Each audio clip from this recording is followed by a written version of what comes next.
క్యాన్సర్పై అవగాహన కల్పిస్తూ ప్రకాశం జిల్లాలో రైస్ ఇంజనీరింగ్ కళాశాల ఆధ్వర్యంలో విద్యార్థులతో భారీ ర్యాలీ నిర్వహించారు. అనంతరం మత్తు పదార్థాలు ప్రమాదాల నివారణ, క్యాన్సర్పై అవగాహన సదస్సును ఏర్పాటు చేసి వాటికి సంబంధించిన సాంస్కృతిక ప్రదర్శనలు నిర్వహించారు. క్యాన్సర్పై అవగాహన కల్పించడమే కాకుండా మత్తు పదార్థాలకు యువత దూరంగా ఉండాలని ఎస్పీ దామోదర పిలుపునిచ్చారు.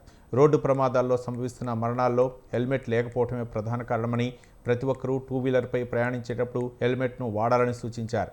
కళాశాలలు, యాజమాన్యాలతో పాటు విద్యార్థులందరూ ముందుకు వచ్చి ఈ కార్యక్రమాల్లో అవగాహన కల్పించడాన్ని ఎస్పీ కొనియాడారు.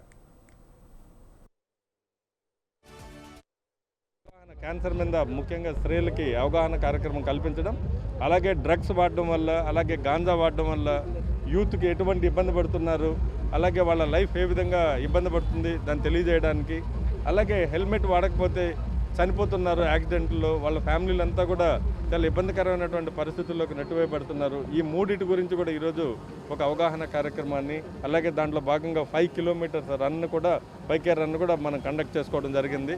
రైజ్ కాలేజ్ యాజమాన్యం దీన్ని చక్కగా ఆర్గనైజ్ చేశారు.